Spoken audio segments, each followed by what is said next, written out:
అభివృద్ధి అంటేనే కాంగ్రెస్ అనే టైప్లో నడుస్తుంది. పచ్చకామర్లు ఉన్నవాడికి ప్రపంచం అంతా పచ్చగా కనబడతాడు. మా దగ్గర అయితే రూపాయలు ఏమంటుండ్రు రేవంత్ రెడ్డి. అంటే సూట్ కేసులు ఇచ్చి పంపాలి ఆయనకి. మాజీ ఎమ్మెల్యే జీవన్ రెడ్డికి మీకు మస్తు టగ్గువారు నడిచిందన్న. అంటే గోటిలు ఆడమంటవా? మీ అధ్యక్షుడు డమ్మీ ప్రెసిడెంట్ అని చెప్పేసి ఇవన్నీ కూడా మీ దరిద్రమైన కల్వకుంట్ల కుటుంబం చాలు చేసింది. కాళేశ్వరం మీద నీ మాట ఏమంటావన్నా? ఎవరికి సురుకంటాయాలను అంటించడము, ఇంటికి పంపించడం అయిపోయాయి. తెలంగాణలో పార్టీ ఫిరాయింపులు చాలు చేసిందే కేసీఆర్ అని చెప్పేసి అంటారు. మీరు కూడా ఆ మాట కూడా అన్నారు. ఈ దిక్కుమాలినతనము స్టార్ట్ చేసింది గద్దముకోడు. జర్రకో పిల్లర్ కుంగంగానే గింతగానం లొల్లి చేస్తున్నారు అని కేటీఆర్ సార్ కూడా మస్తు లొల్లి పెడుతుంది. ఇలా రాష్ట్రం అప్పులలో ఎందుకు ఉంది? గిసుంటి పనులు చేసినందుకే ఉంది. ఈ కేసీఆర్కి తెలివి ఎక్కువ అనుకుంటున్నాడా ముసలోడు? అని కొడుకు ఏమైనా తెలివి ఎక్కువ అనుకుంటున్నా? కేంద్రం నుండి యూరియా రాక మాకు తిప్పాలవుతుందని చెప్పేసి తుమ్మల నాగేశ్వరరావు పొద్దు నుండి రాత్రి దాకా అదే పంచాయతీ నడుపుతాను. తుమ్మల నాగేశ్వరరావు పోయి రేవంత్ రెడ్డి జుట్టు వీకమను, రేవంత్ రెడ్డిని తుమ్మల నాగేశ్వరరావు దోతిప్పుమను. బీజేపీ ఎంపీ అరవింద్తో డీజే టిల్లు స్పెషల్ ఇంటర్వ్యూ. నమస్తే, ఎట్లున్నారు? వస్తున్నారు కదా. ముచ్చట ఏంటంటే డీజే టిల్లాడు వచ్చిందంటే ఏదైనా ఒక ముచ్చటతో వస్తున్నాను మీకు కూడా ఎరికే కదా. గట్లనే ముచ్చట కాదు కానీ ఒక పెద్ద మనిషిని కలుద్దామని వచ్చిన. మరి బండి వేసుకొని వచ్చిన ఎట్లుండాలి? కానీ మర్ఫా ఉంటుంది, కానీ జోర్దార్ పోతురాజు ఉంటుంది. మరి ఇంకేది కలిసాం చలో పెద్ద మనిషి దానికి పోతాం. నేను పోయేదాకా మీకు తెలియదు ఏ పెద్ద మనిషి దగ్గరికి పోతున్నాను. ఆ పెద్ద మనిషి ఎవరో కాదు, మన ఎంపీ అరవింద్ అన్న, నిజామాబాద్ ఎంపీ అరవింద్ అన్నతో మాట్లాడానికి వచ్చిన. అన్నతో మాట్లాడి జర ఛాయ్ తాగి జర బుక్కడంత తిని అన్నతో మస్తు ముచ్చట్లు పెట్టడానికి వచ్చిన. మరి ఇంకేది కలిసాం. అన్నకైతే మొదలు నమస్తే పెద్దాం. నమస్తే అన్న, ఎట్లున్నారు? నమస్తే, బాగున్నా. మస్తు జోర్దార్ డీజే టిల్లు అయ్యాలా? డీజే టిల్లు మంచిగా టీషర్ట్ బీషర్ట్ వేసుకుని మస్తు సెట్ ఉన్నావు అన్న. మొత్తం యూత్ డీజే టిల్లు వచ్చిందంటే టీషర్ట్ వేసుకున్నాను నేను. అంతే అంటారా? లేకపోతే మామూలుగా ఇట్లా మంచిగా ఇట్లా జోర్దార్ ఉంటే వేరే రకంగా ఉంటుంది ఖద్దరు బట్టలలో అని. ఎట్లా నడుస్తుంది తెలంగాణ రాజకీయం? మొత్తం జోరు మీద ఉన్నది, గరం గరం నడుస్తుంది. 3 పార్టీలు అనమాట. నాకు తెలిసి అయితే బీఆర్ఎస్ అయితే కొంచెం డల్ అని అనిపిస్తుంది. అటు బీజేపీ వర్సెస్ కాంగ్రెస్ అయితే నడుస్తుంది. ఏమంటావు నాకు ముచ్చట మీద? ఈ భవిష్యత్ అంతా బీజేపీ వర్సెస్ కాంగ్రెసే ఉంటుంది. అంతే అంటావా? కానీ చూసుకున్నట్టయితే అసలు బీజేపీ పార్టీలు ఇంకా దమ్ము స్టార్ట్ కాలేదు, డబుల్ ఇంజన్ సర్కార్కి అని చెప్పేసి కాంగ్రెస్ వాళ్ళు అంటారు. మొత్తం కూడా కాంగ్రెస్ నడిపిస్తున్నది, కాంగ్రెస్తోనే ఉన్నది అంత కథ అంతా. మొత్తం అభివృద్ధి అంటేనే కాంగ్రెస్ అనే టైప్లో నడుస్తుంది. అభివృద్ధి చేయడం నీకే కనబడదు, మాకైతే కనబడలేదు. కాంగ్రెస్ కూడా నా దగ్గర కనబడదు, నా పార్లమెంట్లో పెద్ద కనబడదు. అంటే చేస్తున్నామని చెప్పేసి 420 హామీలు ఇచ్చారని చెప్పేసి అటు బీఆర్ఎస్ కూడా అంటుర్రు. నేను 840 ఇస్తా, హామీలు ఇవన్నీకేమీ నెరవేర్చాలి కదా. మామూలుగా అయితే నిజామాబాద్ అభివృద్ధి ఎంతవరకు అయిందంటారు? హామీలు ఏ కూడా నెరవేరుస్తలేరు. అభివృద్ధి చేసేందుకు పైసలు లేవు. కేసీఆర్ చిప్ప చేతిలో పెట్టిపోయిండు. కానీ ఏడికే తాడికాయ అని చెప్పేసి హామీల మీద హామీలు ఇచ్చారన్న కాంగ్రెస్ వాళ్ళు అయితే. పవర్లోకి రావాలని అబద్ధ హామీలు ఇచ్చిండ్రు. మొత్తం కూడా అసలు బీజేపీ ఎంపీలు ఇంతమంది ఉన్నా కూడా తెలంగాణ రాష్ట్రానికి ఒక్క రూపాయి కూడా తీసుకెళ్ళలేదు. అటు ఏ పైసలు కూడా వస్తలేవు, ఏం కూడా వస్తలేవు. మేము ఎన్ని మట్ల తిరిగినా కూడా ఓళ్ళు పట్టించుకుంటలేరు. మా దగ్గర అయితే రూపాయలు ఏమంటుండ్రు రేవంత్ రెడ్డి. అంటే ఆయన సూట్ కేసులు మోసిన ఆయన కాబట్టి ఆయనకి ఢిల్లీ పోగానే మా ఫైనాన్స్ మినిస్టరు వీళ్ళందరూ సూట్ కేసులు ఇస్తారని అనుకుంటారా? అంటే మెట్రో చాలు చేద్దామన్నా లేకపోతే ఒక ప్రాజెక్ట్ తీసుకొద్దామన్నా కూడా ఎన్ని మెట్రో చాలు చేద్దామంటే నీ వాటా నువ్వు పెట్టాలి, కేంద్రం వాటా కేంద్రం పెడుతుంది. నీ వాటా పెట్టకనే కదా, స్టేట్ వాటా పెట్టకనే అది ఆగి ఉన్నది ఎన్నేళ్ళ నుంచి. కేసీఆర్ టైంకి వెళ్ళి అట్లనే ఆగి ఉన్నది. ఆర్మూరు ఆదిలాబాద్ కూడా అట్లనే ఆగి ఉంటే ఇప్పుడు మొత్తం 100% ఫండ్ కేంద్రం ఫండ్ తోటి చేస్తున్నారు. కానీ మీ 9 మంది ఉన్నటువంటి ఎంపీలకి వెళ్ళి ఒక్కళ్ళు కూడా పట్టించుకుంటలేరు. తెలంగాణకి వెళ్ళి 2 మంత్రులు ఉన్నారు, కేంద్ర మంత్రులు. కానీ ఎంతసేపు మమ్మల్ని బదనాం చేస్తుండే తప్ప ఒక్కనాడు కూడా అభివృద్ధి గురించి ఆలోచించలేదని అంటారు. మేము చేసే అభివృద్ధి చేస్తూనే ఉన్నాం కదండి. మీ ఫర్టిలైజర్ ఫ్యాక్టరీ ఓపెన్ చేస్తే, మీ ట్రైబల్ యూనివర్సిటీ ఇస్తే, మీ వ్యాగన్ ఫ్యాక్టరీ పెడితే, మీ హైవేలు అద్దం లెక్క ఉన్నాయి, రైల్వే లైన్లు కొత్తగా వస్తున్నాయి, డబ్లింగ్లు అవుతా ఉన్నాయి, వందే భారత్లు వస్తున్నాయి. నా దగ్గర పసుపు బోర్డు వచ్చే, పసుపు బోర్డు ఇంకింత స్ట్రాంగ్ చేయాలన్న పని చేస్తున్నా ఇప్పుడు నేను. ఇవన్నీ నడుస్తూనే ఉన్నాయి కదా. కేంద్రం చేయాల్సింది కేంద్రం నడుస్తుండే, కేంద్రం ఇవ్వాల్సిన డబ్బు కూడా ఇస్తూనే ఉంటారు. ఇవ్వకుంటే చక్కగా కోర్టుకు పోయి తెచ్చుకో. నువ్వు కోర్టుకు పోతలేవంటే ఏందన్నట్టు. మళ్ళీ ఇంకొక ముచ్చటనా, బీసీ రిజర్వేషన్ మీద కూడా చూసుకుంటే అసలు బీసీ రిజర్వేషన్ అనే ముచ్చట మీద ఒక్కోళ్ళు కూడా మాట్లాడకొచ్చారు. పార్లమెంట్లో పెట్టి లొల్లి చేద్దామంటే ఒక్కోళ్ళు కూడా సపోర్ట్ చేయకొచ్చారు. బీజేపీ వాళ్ళు అడ్డం పడతారు అని చెప్పేసి కాంగ్రెస్ వాళ్ళు అంటారు. కాంగ్రెస్ వాళ్ళు శాతనేతలు అని చెప్పి బీజేపీ వాళ్ళు అంటారు. ఎట్లా? తురుకోళ్ళకి ఎంత ఇస్తారు? 42%. 10%, 15% అనుకుందాం. తీసేమను, తీసేసినాక మాట్లాడమను. అది రాజ్యాంగ విరుద్ధం, మా ఐడియాలజీకి విరుద్ధం. బీజేపీలో మస్తు ఫైర్ బ్రాండ్ ఉంటాడు అరవింద్ అన్న. అయితే అసలు ఏ దానికైనా కొట్లాటకైనా సిద్ధమే, ఓలకైనా కడిపడేసే టైపు ఉంటాడని చెప్పేసి అంతటి కూడా నమ్ముతారన్న. కానీ ఈ మధ్య ఎందుకో సైలెంట్ అని అనిపిస్తుంది. ఎందుకట్లా? ఎవరికి సురుకంటాయాలను అంటించడము, ఇంటికి పంపించడం అయిపోయాయి. అంటే ఎవరు అనుకోవాలా? ఎవరన్నా అనుకో. నా ఉద్దేశం అయితే ఇంకా నాకు ఆ ఇమేజ్ కరెక్ట్గా రాలేదు. నీ ఇమేజ్ అయితే ఎవరైనా డైరెక్ట్ చెప్తావా? నువ్వు ఊహించుకో, నీ న్యూస్లో నువ్వు చెప్పుకో. అంటే కవితని అనుకోవచ్చా? నువ్వు ఊహించుకో, నీ న్యూస్లో నువ్వు చెప్పుకో. ఎందుకంటే కవితక్కకు నీకు జర ఫస్ట్ నుండి లడాయి నడుస్తుంది కదా. పాత ముచ్చట కదా అది. పాత ఇప్పటికి కూడా అదే ముచ్చట. 2019కి అయిపోయాది. అయిపోయిందంటావు. కానీ ఈ మధ్య కొంచెం సైలెంట్ అయిన తర్వాత వాళ్ళ అయ్య కూడా ఇంటికి పోయిండు. కవితక్క రచనమ్మ చేసిన దాని మీద నీ మాట ఏమంటావు అన్న? బలిమిట్కి ఆమె ఇంటికెళ్ళి నూకేసిరా, లేకపోతే ఇంటి పంచాయతీల మీదకి వెళ్ళి నూకేసిరా, నిజంగానే లేకుంటే రాజకీయ పంచాయతీలు అనుకుంటావా? అంటే నీ మాటగా వాళ్ళ ఇంట్లో ఉన్న కచరా ఏమవుతుందో వాళ్ళని అడుగు, నన్ను అడిగితే ఎట్లా? కాళేశ్వరం మీద నీ మాట ఏమంటావన్న? కాళేశ్వరం కూలిపోతున్నది, అసలు ఓల కూడా అసలు సాతుకు రాలేదు, ఎండ్ల కూడా వనికి రాలేదు, మొత్తం కూలిపోనికి ఇది కట్టిరు, మొత్తం మందిని ముచ్చనిక కట్టిరు అని చెప్పేసి కాంగ్రెస్ వాళ్ళు మస్తు లొల్లి చేస్తారు. మీరు కూడా లొల్లి చేస్తారు. అది ఎంతవరకు వాస్తవం అంటూ? జర్రకో పిల్లర్ కుంగంగానే గింతగానం లొల్లి చేస్తారు అని కేటీఆర్ సార్ కూడా మస్తు లొల్లి పెడుతారు. పిల్లర్ కుంగితే జర్రంతనా? జర పర్రెలు వాసినందుకే ఇంత చేస్తాండ్రు. కూలిపోవాలని కోరుకుంటున్నా కేటీఆర్. అది వాడటానికి వీలు లేదు, అలా నీళ్ళు నింపుతానికి వీలు లేదు అని రిపోర్ట్ వచ్చింది. ఇంకెందుకయ్యా మరి కట్టింది ఎందుకు? మామూలుగా అయితే అందరికీ ఉపయోగపడడానికే కట్టినాము, కావాలనే దీని మీద సిబిఐ ఎంక్వైరీ చేస్తాండ్రు, బీజేపీలు కాంగ్రెస్ వాళ్ళు ఇద్దరు కలిసి మమ్మల్ని బాధ పెడుతున్నారు అని చెప్పేసి ఆయన 10కి 100 సార్లు అంటున్నాడు. చేయని సిబిఐ పని చేయని, నువ్వు తప్పు చేయను అయితే ఎందుకు లొల్లి పెడుతున్నావు?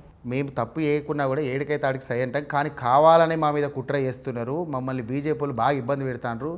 ఆల్రెడీ జీవో తీసుకొచ్చారు కదన్న సిబిఐలు. పచ్చకామర్లు ఉన్నాడు ప్రపంచం అంతా పచ్చగా కనబడతాడట. వీళ్ళు నా మీద దొంగ కేసులు పెట్టి, మా కార్యకర్తల మీద దొంగ కేసులు పెట్టి, నా మీద అటాకులు చేసి, మా ఇంటి మీద అటాకులు చేసి, నా బండి మీద అటాకులు చేసి, ఇది ఈ బాపతి, ఇది ఈ కల్వంట కుటుంబం ఈ బాపతి, వాళ్ళు కూడా ఇట్లా దొంగ కేసులు పెడుతున్నా అనుకుంటున్నారు. వాళ్ళు చేసిన ఈ కరప్షను, అవినీతి, కాళేశ్వరం, ఇది వాళ్ళని అనుకుంటలేరు అట్లా. వాళ్ళు రేపు సిబిఐ తీస్తుంది. ఎందుకు? నీకు మొన్న చేసిన కాంగ్రెస్ వాళ్ళు చేసిన జ్యుడిషియల్ కమిషన్ కూడా ఇచ్చింది కదా రిపోర్టు, 700-800 పేజీలు ఇచ్చినట్టుంది కదా. అలా కుల్లా ఉన్నది కదా కరప్షన్ ఉన్నట్టు. ఇంకొక ముచ్చట, గరం ముచ్చటనే, బీజేపీ కొత్త ఎన్నికైన అధ్యక్షుడి మీద మీ అభిప్రాయం ఏందన్న? ఎందుకంటే మీరు కూడా ట్రై చేసిరు అని చెప్పేసి బాగా వార్తలు వచ్చినాయి. మీకు జరలా రాలేదు, ఏదో మీకు చెప్పిర్రు, అందుకని మీరు జర శాంతి అయ్యారు అని చెప్పేసి అంటున్నారు బయట. ఎందుకంటే మీ పేరు అటు ఈటల రాజేందర్ అనే పేరు, ఇద్దరు పేర్లు బాగా వినిపించినాయి బయట. ఎందుకంటే ఒక బీసీకి ఇద్దామని చెప్పేసి అనే ఉద్దేశంలోనే నడుస్తున్నది అని చెప్పేసి, కానీ అన్ఎక్స్పెక్టెడ్గా మన రామచంద్రరావు అని వాటికొచ్చారు. దీని మీద మీరేమంటారు? రామచంద్రరావుకి ఏం తక్కువ తెలివా? ఆయన మంచి క్రిమినల్ లాయరు, ఆయన సీనియరు, చేసిండ్రు. దాని మీద మీరు ఒప్పుతారా? ఒప్పుతారే, బ్రహ్మాండంగా ఉంటుంది. మన నిజామాబాద్ నియోజకవర్గంలో ఈడికలు పడితే మొత్తం జగిత్యాల ఇదంతా ఏరియాలో చూసుకున్నట్టయితే స్థానిక సంస్థల మీద బీసీ రిజర్వేషన్ ఒక మాట అడ్డం పెట్టి, ఏది అడ్డం పెట్టుకుంటున్నాడా పెట్టుకోమను, ఎన్నికలైతే పెట్టుకోమను. బీసీ దాని మీదనే బీసీల రిజర్వేషన్ అమలు అయినాకనే ఖచ్చితంగా ఎన్నికలలో పోతామని చెప్పేసి అంటారు. బీసీలకు రిజర్వేషన్ అయితే బీసీల రిజర్వేషన్ ముచ్చట పెట్టు, అన్న తురుకోళ్ళని ఎందుకు యాడ్ చేస్తున్నావు? సరే, ఇప్పుడు కొత్త అధ్యక్షులు వచ్చారు కదా, మీ చూసుకుంటే ఎట్లా ముందరికి పోదామని మన ప్లానింగ్ చేసారా? భారతీయ జనతా పార్టీ ముందుకు పోతూనే ఉంటుంది, దేశమంతా పోతున్నది, ఈడ కూడా పోతుంటుంది. ఈడ జర స్లో పోతున్నది, దాన్ని ఇంకా స్పీడప్ చేసుకోవాలి. మీకు సంబంధించి ఒక మాట ఏంటంటే, 4 మంత్రులు తిరుగుతున్నారు, మొత్తం కార్పొరేషన్లో అందరూ తిరుగుతారు, సంబంధించిన చైర్మన్లు కూడా తిరుగుతారు, ఎప్పటికప్పుడు అభివృద్ధి చేస్తూనే ఉన్నారు. ఎక్కలేని అభివృద్ధి కమ్సే కమ్ 3 నెలలు 8 కోట్ల మస్తు కోట్ల రూపాయల శంకుస్థాపన నడుస్తాయి. దీని మీద మీరేమంటారు? అంటే కేవలం ఎన్నికల మీదనే ఇదంతా స్టంట్ అంటారా, లేకపోతే మీరు ఈ గెలవనీకే అని చెప్పేసి అనే ఉద్దేశం ఏమని అనుకుంటారు కాంగ్రెస్ పార్టీకి సంబంధించి? ఆ పొలిటికల్ పార్టీ గెలుస్తుంది, ఏదో చేస్తారు స్టంట్లు, వాళ్ళ పనే అది, చేయనంటారు. ఎండ్ ఆఫ్ ద డే ప్రజలు కదా ఓటేసేది. మీ అధ్యక్షుడు డమ్మీ ప్రెసిడెంట్ అని చెప్పేసి కాంగ్రెస్ పార్టీ అంటుంది, అటు బీఆర్ఎస్ పార్టీ అంటుంది. దీని మీద మీరేమంటారు అన్న? టీఆర్ఎస్కి అధ్యక్షుడు ఎవరు? కేసీఆర్. రోజు వైలెంట్గా ఉన్నాడా? కానీ ఇంట్లోకి వెళ్ళి నడిపిస్తున్నారు కదండి మొత్తం. ఏంది నడిపించేది? కొడుకునైతే బయటకు దింపుతున్నాడు కదా, కొడుకును హరీష్ రావు, బిడ్డను కూడా బయట తిప్పిండు. బిడ్డ బయటకు ఏంటంటే ఏ పంచాయతీ మీద ఆయన అసెంబ్లీకి వస్తుండా, ఆయన అపోజిషన్ లీడర్, ఆయన కనబడుతున్నాడా? కనబడతలేదు. ఇంట్లోకి వెళ్ళి నడుపుతారా? ఫామ్ హౌస్ పార్టీ ప్రెసిడెంట్ ఇంట్లోకి వెళ్ళి నడుపుతాడా, లేకపోతే అసెంబ్లీలో అపోజిషన్ లీడర్ ఇంట్లోకి వెళ్ళి నడుపుతాడా? రాజాసింగ్ అన్న వెళ్ళిపోయాడు మీ దాంట్లోకి వెళ్ళి. ఆయన పార్టీల అధ్యక్ష పదవి కోసము నామినేషన్ వేసినా కూడా ఆయన నువ్వులు పట్టించుకుంటలేరు, మమ్మల్ని నువ్వు బాధ పెడుతుర్రు, ఇంతగానం నడుస్తున్నది లోపల, బాగా బాధపడి ఎన్నో బాధలు పడి నేను ఈడదాకా వచ్చిన బీజేపీ పార్టీని లేపిందే నేను. అసలు నిజంగా చెప్పాలంటే ఒక టైంలో ఎమ్మెల్యేగా నేను ఒక్కనే గెలిచినా, కానీ నేను పార్టీ పట్టించుకుంటలేదని అంటుర్రు. దీని మీద మీ కామెంట్ ఏమంటారు? రాజాసింగ్ రాజాబాయ్ అన్నాడు, పార్టీ సీనియర్లు ఉన్నారు, ఆయన చెప్పాలి, వీళ్ళు చెప్పాలి. నేను నిజామాబాద్ చెప్పింది, నేనేట్లా చెప్తా? మామూలుగా పార్టీలు అయితే ఉన్నారు కదన్న, మీరు ఖచ్చితంగా దాని మీద మీ అభిప్రాయం? పార్టీ నా దగ్గరనే బలంగా ఉన్నది, మీ దగ్గర కూడా చెప్తున్నా. ఆర్మూర్ ఎమ్మెల్యే జీవన్ రెడ్డికి మీకు టగ్గు బాగా నడిచింది. ఆర్మూర్ ఎమ్మెల్యే ఎవరు? మాజీ ఎమ్మెల్యే జీవన్ రెడ్డికి మీకు మస్తు టగ్గు బాగా నడిచిందన్న. ఎన్నో నడవాలి, ఎప్పుడు నడిచింది? ఒకనొక సందర్భంలో సవాల్ కూడా వేసారు, నేను బరాబర్ పోటీ చేస్తా, నేను ఓడగొడతా అని చెప్పేసి. నాకు ఈయన పడే కాసుంటాయి అని నేను వినిపించుకోను కూడా. ఇప్పుడు అదే ఇక గట్ల సవాళ్ళు మస్తు మంది చెప్తా ఉంటారు, అయితే అన్ని అదే పని చేస్తాం. ఇక మరి రాకేష్ రెడ్డి మీకు బాగా గ్యాప్ వచ్చిందండి ఈ మధ్య, ముందు లెక్క మీరు నడుస్తలేరు తిరుగుతలేరు అని బయట అంటారు. దీన్ని మన ఎమ్మెల్యే రాకేష్ రెడ్డి, ఆర్మూర్ ఎమ్మెల్యే రాకేష్ రెడ్డి, ఎవరు తిరుగుతలేరు? మీరు ఆయన కొంచెం అంత దూరం తిరిగి దోస్తానలా అని చెప్పేసి. అంటే గోటిలు ఆడమంటవా? గోటి ఆడడానికి కాదన్న, అంటే కొంచెం విభేదాలు వస్తున్నాయి అని చెప్పేసి వస్తే విభేదాలు నీకొక్కడికి ఏం పడుతుంది డీజేటీలకి? అడుగుతున్నది ఏంటంటే ఆయన మీతో ముందు తిరిగినంత ఈ మధ్య కాలంలో తిరుగుతలేదు. నాతోటి నేను ఎవరిని తిప్పుకోను, నేను ఓళ్ళని తిప్పుకోను. నాతోటి ఎవరి పని వాళ్ళని చేసుకోమంట. నేను ఇప్పుడు కాదు, 2017 నుంచి నేను రాజకీయం జాయిన్ అయినప్పటి నుంచి ఓళ్ళని ఎందుకు తిప్పుకోవాలి? నా ఎంబడి ఎప్పుడన్నా ఓ 10 కార్లు చూసినావు అయినాడన్నా? నువ్వు నిజామాబాద్ ఉంటావు కదా, సైరన్ కొట్టుకున్నాడు అయినాడన్నా? నాది 1 కారు 2 కార్లు ఉంటాయి, పని చేసుకుంటూ పోతాం. మళ్ళీ ఇంకొకటి పార్టీ పెరిగిందా లేదా? పెరిగింది. వాగ్దానాలు నెరవేర్చినామా లేదా? అయిపోయి పని చేసుకోవాలి కానీ నువ్వు లొల్లి పెట్టుడు ఎందుకు? మీకు కొంచెంలా కేంద్ర మంత్రి పదవి పోయిందని చెప్పేసి. ఏమేం పోయినాయి నాకు కొంచెంలో కేంద్ర మంత్రి పదవి ఆశించినప్పటికీ ఎందుకో మీరు తగ్గిర్రు అని అంటారు. అంటే కాదు, ఇప్పుడు కేంద్ర మంత్రి పదవి కొంచెంలో పోయిందంటే రాష్ట్ర అధ్యక్షుడి పదవి అయితే కమ్సేకం చెప్తున్నా ప్రతి ఒక్కరు తెలుసా, అయితే అరవింద్ అన్న అవుతాడు లేకపోతే ఈటల రాజేంద్ర అన్న అయితే ఖచ్చితంగా అవుతాడని చెప్పేసి ఫిక్స్ అయిన టైంలో లాస్ట్కి అయితే రామచంద్రరావుని తీసుకొచ్చి సీట్ మీద కూర్చోబెట్టారు. కానీ మీకు కూడా రెండోసారి గెలిచినాక కేంద్ర మంత్రి పదవి వచ్చే అవకాశాలు ఉన్నాయని నిజామాబాద్ మొత్తం కూడా అంతటా కూడా అనుకున్నారు, పబ్లిక్ అందరూ కూడా ఫిక్స్ అయ్యారు. అరే మన నిజామాబాద్కి వెళ్ళి ఫస్ట్ టైం అయితే కేంద్ర మంత్రి అవుతున్నాడు అని చెప్పేసి ఉద్దేశం ఉన్నదని చెప్పేసి అందరూ కూడా ఒక ఆలోచనతో ఉన్నారు. కానీ రాలేదు. నిజమేనది? నిజామాబాద్లో అనుకున్నారు, ప్రజలు అనుకున్నారు అని అంటున్నావు. ఇచ్చింది మోదీ, అనుకున్నది ప్రజలు. నేనేం జవాబు చెప్పాలి? అంటే నా ఉద్దేశం భారతీయ జనతా పార్టీ తెలంగాణలో ఓ 80-90 సీట్లు గెలిచి ప్రభుత్వంలోకి రావాలి ఖచ్చితంగా. అది నా ఉద్దేశం. అది మొన్న కూడా పోటీ చేసినప్పుడు కూడా దానికన్నా ముందు మొన్న రీసెంట్ ఎలక్షన్లలో ఇట్లనే చెప్పారు కదన్న. మళ్ళీ చెప్తున్నా నేను. అప్పుడు ఎందుకు గెలవలేరు మరి? అంత స్థాయి ఎందుకు రాలేదు? కానీ ఎమ్మెల్యే సీట్లు అయితే పెరిగినాయి, 1 నుండి దాదాపుగా ఇప్పుడు 10-11 దాకా. అయ్యని నేనే పెద్ద పెరిగినట్టు లెక్క కాదు, నాకు లెక్క రావు అన్నీ. నేను లెక్క పెట్టాను అవన్నీ, ఇంకా పెరిగినట్టు కాదు. మా వాళ్ళు అంటారు 1 నుంచి 8కి అయింది, 800% పెరిగిందని ఖుషి అవుతూ ఉంటారు మా నాయకులు కొందరు ఉన్నారు. నాకు 80 దాటితే గెలిచినట్టు లెక్క. గెలిచినట్టు గవర్నమెంట్ ఖచ్చితంగా పెట్టాలి. ఎంపీలకు ఎమ్మెల్యేలకు సపరేట్ గ్రూపులు ఉన్నాయని చెప్పేసి వినబడుతుందన్న. నేను లెజిస్లేటివ్ పార్టీ అంటారు, దాన్ని పార్లమెంటరీ పార్టీ అంటారు. అట్లాని కాదన్న, ఎంపీలకు ఎమ్మెల్యేలకు సపరేట్ గ్రూపులు ఉన్నాయి. ఎంపీల దగ్గరికి పోవాలంటే ఎమ్మెల్యేలందరూ డిస్కషన్ చేసుకొని ఎంపీల దగ్గర మొత్తం ఉన్నాయి. మాకు ఇప్పుడు 8లో రాజాబాయి రాజీనామా చేసిండు. ఓకే, 7 ఉన్నారు. 7 కలిపితే 2 ఎంపీలు. నేను ఒకడిని, ఆదిలాబాద్ ఎంపీ ఒక ఇద్దరేమే కదా. వేరే ఎంపీలకు ఎమ్మెల్యేలు 7 ఉన్నారు. నిజంగా గ్రూపులు ఏం లేవంటారా? మీకు వాళ్ళకు దూరం ఏం లేదంటారా? బరాబర్ అందరి దగ్గరే ఉన్నారా? నాకేమీ అనిపిస్తలేదు. వాళ్ళ పనాలు చేసుకుంటారు. వాళ్ళ పనాలు చేసేసుకుంటారు. ఏదైనా కూడా కట్ అని సమాధానం చెప్తున్నారా? బీసీలకు అధ్యక్ష పదవి ఇస్తే అయిపోతుండే అని ఎప్పుడైనా అనిపించిందా మీకు?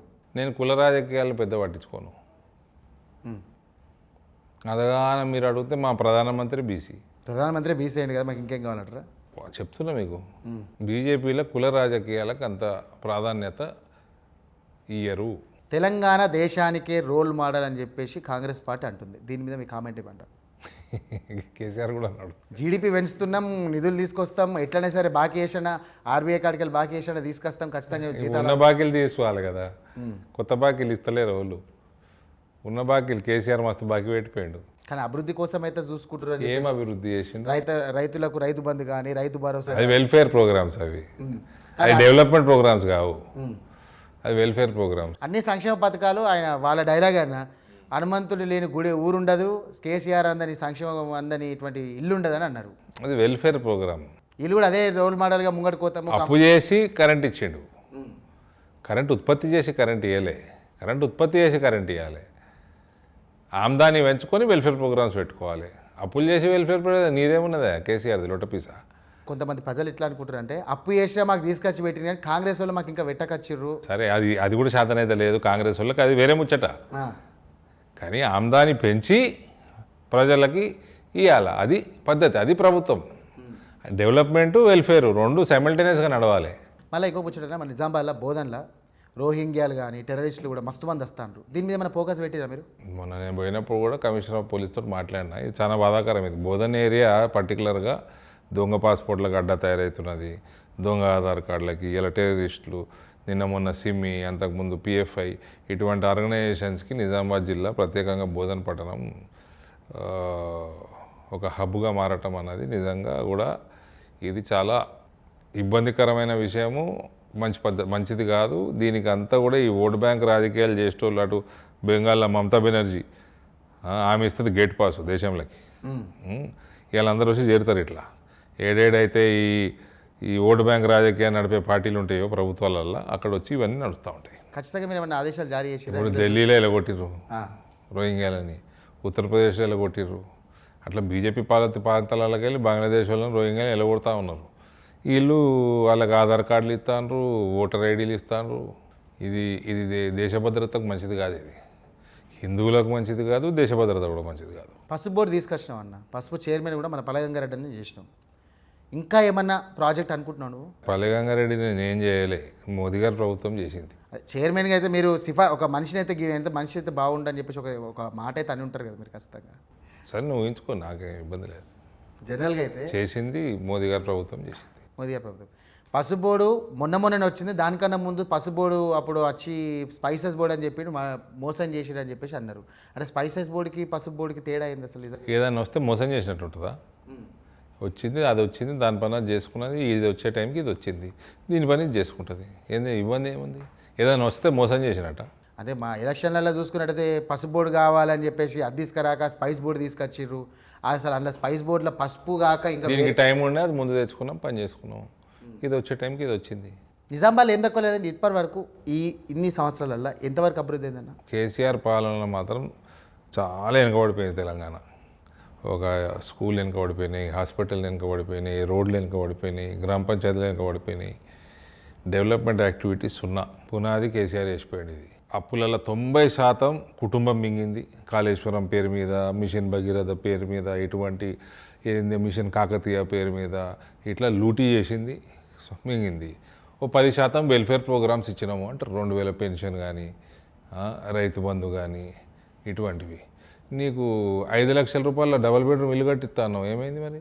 నువ్వు కట్టిస్తే నీకు 2000 పెన్షన్ ఏంటికి? కిరాయి మిగిలే కదా, కిరాయి మిగిలే. నువ్వు పంటకి ధర మంచిగా ఇవ్వకపోతేవి, నీ రైతు బంధు ఎందుకు 10,000 రూపాయలు? పంటకు ధరిస్తే రైతు సంతోషంగా, ఆయన పంటకి ఆయన ధర తెచ్చుకుంటే ఆయన సంపాదించుకుంటాడు కదా. రైతు బంధు ఇచ్చుకుంటే అడిషనల్గా ఇచ్చుకో. అన్నికొక ముచ్చట కుండలు పెట్టి బిందెలు ఎత్తుకపోతారంట, చూసినా మన దగ్గర. అట్లుండే కేసీఆర్ పాలన. అట్లనే ఉండి ఇప్పుడు మరి రేవంత్ రెడ్డి పాలన ఎట్లుందన్న? కుండలు ఎత్తుకపోయి కుండలు కూడా లేవు ఇక్కడ. కుండలు కూడా లేవు. లేవు, కుండలు లేవు, బిందెలు లేవు. ఆ కేసీఆర్ కుండలు ఏడని ఉంటే మిగిలిపోయినాయి, అవి కూడా పగిలిపోతున్నాయి. అంతే రేవంత్ పాలనలో అది జరుగుతుంది. ఇంకొకటి ఏంటంటే అన్న, ఈ మధ్యకాలంలో పార్టీ దీపినాక కాంగ్రెస్ పార్టీ వచ్చినాక మీ దాంట్లోకి వలసలు ఎక్కువైనట్టు అనిపిస్తుంది. ఎందుకంటే గువ్వాల బాలరాజు అని వచ్చిండు, కొత్తగా మీ దాంట్లోకి జాయిన్ అవుతుండ్రు. ఇంకా ఎంతమంది? భారతీయ జనతా పార్టీ మేము ఉత్తరాది రాష్ట్రాలలో మొన్న ఢిల్లీ ఎన్నికలలో నాకు పెద్ద బాధ్యత ఇచ్చారు. 2 ఇంపార్టెంట్ నియోజకవర్గాలలో బాధ్యత ఇచ్చిండ్రు. అక్కడ పనిచేసినట్టు ఈడ చేస్తే చిటిక వేస్తే ప్రభుత్వం వస్తుంది. మరి ఎందుకు ఏమైంది? భారతీయ జనతా పార్టీ అక్కడ పనిచేసినట్టు తెలంగాణలో పనిచేస్తే అల్కగా వస్తుంది ప్రభుత్వంలోకి. మీరే అంటారు అక్కడ. నేనే అంటున్నా, దీన్నే హైలైట్ చేసుకోమంటున్నా. దీన్ని హిందీలో పెట్టుకో, మోదీ గారికి పంపించుకో, అమిత్ షా గారికి పంపించుకో, నడ్డా గారికి పంపించుకో. నేను చెప్తున్నా, పంపించుకో. కాదన్న మీరే కెమెరా ముందు అక్కడ ఢిల్లీలో పని చేసిర్రు, అందుకనే గెలిచినట్టు. ఇక్కడ ఏమైంది మరి? నాయకత్వం ఏమైంది? మరి అదే వాళ్ళు చెప్పాలి, నేనెట్లా చెప్తా? అరే నేనెట్లా చెప్తున్నా? నేను నిజామాబాద్ ఎంపీని, అక్కడ పని చెప్పిండ్రు, నేను అక్కడ పని చేసిన, ఎట్లా పని చేస్తున్నావో చూసిన, మహారాష్ట్రలో చూసిన, నాందేడ్ జిల్లా మొత్తం ఇన్ఛార్జ్కి ఇచ్చిండ్రు, అది చూసిన, గుజరాత్, ఉత్తరప్రదేశ్లో ఏ రకంగా పనిచేస్తారో ఐడియా ఉన్నది. ఢిల్లీ అయితే లేటెస్ట్ కదా. మీరు అన్న మాటకే అంటున్నానే. ఇప్పుడు ఈడ ఎందుకు రాష్ట్ర నాయకత్వంలో మీరు ఒక రాష్ట్ర స్థాయిలో ఉన్నటువంటి నాయకులు కాబట్టి మీరు ఎందుకు చెప్పలేకపోతున్నారు? నాయకత్వంతో ఎందుకు మాట్లాడలేకపోతున్నారు? మరి చెప్పినా కదనా, ఇప్పుడు నీ ఛానల్లో కెమెరా ముందు నేను చెప్తే కదా. లేదన్నా మరి ముంగట నేను చెప్పిన, నాకు నాయకత్వం చెప్పిన నీకు తెలియదు కదా. అదే చెప్పలేక ఇప్పుడు నీ ముందరైతే చెప్పినా కదా. నువ్వు చెప్పు మరి, హిందీలో ట్రాన్స్లేషన్ చేసి చెప్పు. ఓకే, ఎట్లయితే డబుల్ ఇంజన్ సర్కార్ అయితే పక్కా పట్టుకొస్తా అని చెప్తా అంటారు. నన్ను అడిగినావు కదా నా ఉద్దేశం ఏంది. నా ఉద్దేశం అది ఈడ ప్రభుత్వం రావాలి 80 సీట్లకు పైన రావాలి. ఇంకా వచ్చేటోళ్ళు ఉన్నారా మంది ఎవరైనా పెద్ద పెద్ద నాయకులు మీద? నువ్వు పంచక్క ఆడ పని చేసినట్టు చేస్తే మొత్తం కాలైతే కాంగ్రెస్ టీఆర్ఎస్. ఖచ్చితంగా. ఇంకొక ముచ్చట, గరం ముచ్చటనా, తెలంగాణలో పార్టీ ఫిరాయింపులు చాలు చేసిందే కేసీఆర్ అని చెప్పేసి అంటారు. మీరు కూడా ఆ మాట కూడా అన్నారు. ఇప్పుడు 10 మంది ఎమ్మెల్యేలు 100% అని ఎందుకు మాట్లాడుకుందాం. రాజశేఖర రెడ్డి ముఖ్యమంత్రి ఉండే, చంద్రబాబు నాయుడు అంతకుముందు ఉండే ఉమ్మడి రాష్ట్రంలో. అయినా నన్ను ఎమ్మెల్యే ఇటుకెళ్ళాడు వేయండా, ఎవరైనా ఎంపీ ఇటుకెళ్ళాడు వేయనరా చెప్పు, పోయినరా ఏమన్నా ఉందా? ఈ దిక్కుమాలినతనము స్టార్ట్ చేసింది గద్దముకోడు. వాళ్ళు మారినప్పుడు తప్పు లేదు, కానీ మేము మారితే ఇప్పుడు తప్పు వచ్చిందని ఇప్పుడు నా 10 మంది ఎమ్మెల్యేలకు ముంగడకపోతే బాయ్ వెనుకపోతే షేర్ అన్నట్టు అయిపోయింది. పోచారం శ్రీనివాస్ ఏం కాదే, నేను మారలేదని చెప్తారు కదా వాళ్ళు. మామూలుగా ఏదో భారతదేశం జెండాది అది కప్పానికి పోయారు, ఏదో మాట ముచ్చటకు పోయినామని అంటారు వాళ్ళు. అయిపోయి ఏం చేస్తావు? కానీ వీళ్ళు స్టార్ట్ చేసిందే కదా. అది నీకు తెలుసు, నాకు తెలుసు, ప్రజలకు తెలుసు. లిఖితపూర్వకంగా అడిగితే కోర్టు మేము మారలేదని చెప్తుర్రు. ఏం చేస్తావు? చెవి వింటావా? ఏం చేస్తావు? ఈ కేసీఆర్కి తెలివి ఎక్కువ అనుకుంటున్నా ముసలోడు అని, కొడుకు ఏమైనా తెలివి ఎక్కువ అనుకుంటున్నా? అందరికీ ఉంటుంది తెలివి. ఫోన్ ట్యాపింగ్ దిక్కుమాలినతనము మీ కుటుంబం చాలు చేసింది ఈ రాష్ట్రంలో. అపోజిషన్ పార్టీలని కొట్టుడు, వాళ్ళ మీద ఎగవాడు, వాళ్ళని అటాక్ చేసుడు, ఇండ్ల మీద అటాక్ చేసుడు, ఎమ్మెల్యేలను కొనుడు, కార్పొరేటర్లను కొనుడు, కౌన్సిలర్లను కొనుడు, ఇవన్నీ కూడా మీ దరిద్రమైన కల్వకుంట్ల కుటుంబం చాలు చేసింది. ఫోన్ ట్యాపింగ్ ముచ్చటనా? ఫోన్ ట్యాపింగ్ వాడికి ఎందుకే ఫోన్ ట్యాపింగ్ ఎందుకు చేసిన వాడు? వానికి ఎందుకు? ఎవరితో మాట్లాడు? కానీ లీగల్గానే చేసినాము అసలు అని చెప్పేసి ఎవరితో మాట్లాడితే ఏం మాట్లాడితే వానికి ఎందుకు? లీగల్గా ఎట్లా చేస్తారా? చెప్పు తీసుకొని కొడతారు. లీగల్గా కూడా బండి సంజయ్ అన్నదానికి కానీ రఘునందన్ రావు అన్నది కానీ వాళ్ళ కూడా ఫోన్ ట్యాపింగ్ చేసి మా భార్య ఫోన్ కూడా ట్యాప్ చేసిన అని అంటారు. దాని మీద మీరేమంటారు? మాది కూడా చేసారు. నా 5 ఫోన్లు ట్యాప్ చేసారు. నా 3 నెంబర్లు చేసారు.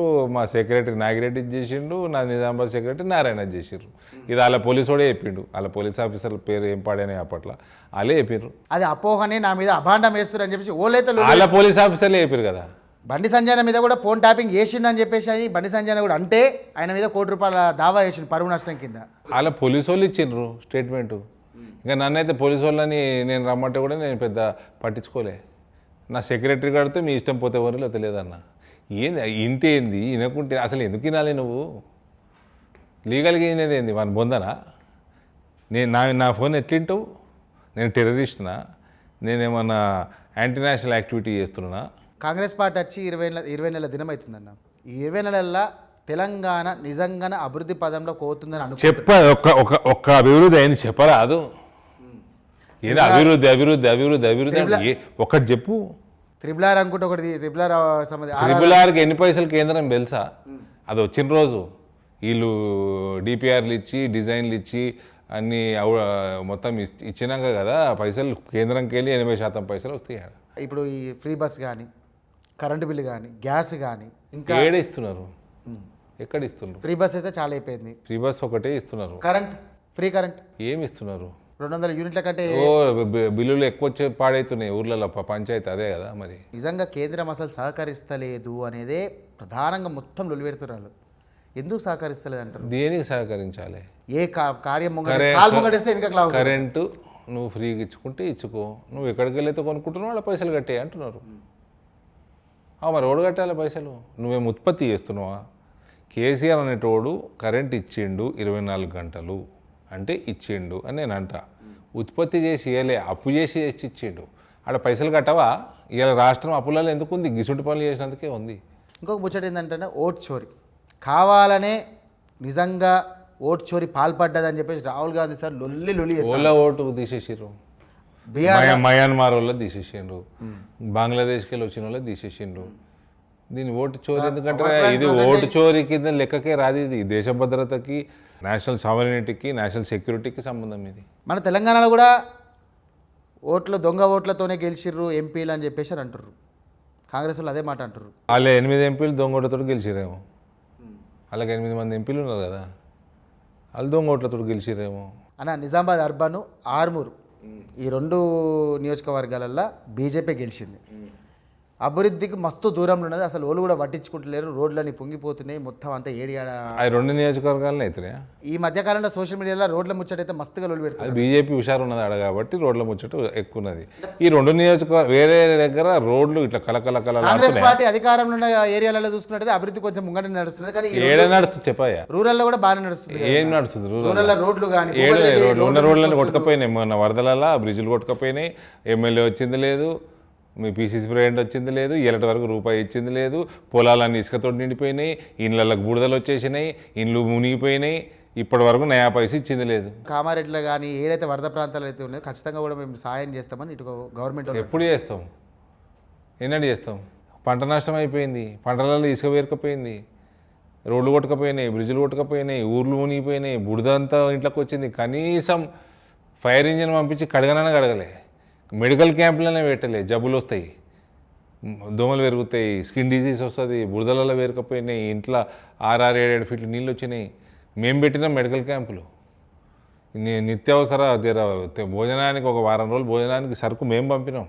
నిజామాబాద్లో బీజేపీ పార్టీ ఎట్లుందన్న ప్రస్తుతానికి? ఎలక్షన్ పెడితే తెలుస్తుంది. దినేష్ అన్న కొంచెం లొల్లిలల్లా కొంచెం ఎక్కువ పోతలేడు, ముంగటికి తక్కువ తిరుగుతాడు పబ్లిక్లల్లా అని చెప్పేసి అంటుర్రు. మళ్ళీ నిజామాబాద్ బీజేపీలో చూసుకున్నట్టయితే కొంచెం దినేష్ ఎప్పుడు ప్రజల మధ్యలోనే ఉంటాడు. తీర్మానం మళ్ళీ పార్టీ పెట్టిండన్న, దాని మీద మీ అభిప్రాయం ఏంది? తెలియదు. కవిత కూడా పార్టీ పెట్టే అవకాశం ఉన్నట్టు తెలుస్తుంది, దాని మీద మీ కామెంట్ ఏమంటారు? ప్రపంచంలో మస్తు పార్టీలు ఉన్నాయి, దేశంలో ఎన్ని ఉన్నాయి? చాలా పార్టీస్ ఉన్నాయి, మస్తు. ఎన్నింటి మీద చెప్పుకుంటూ తిరుగుతారు.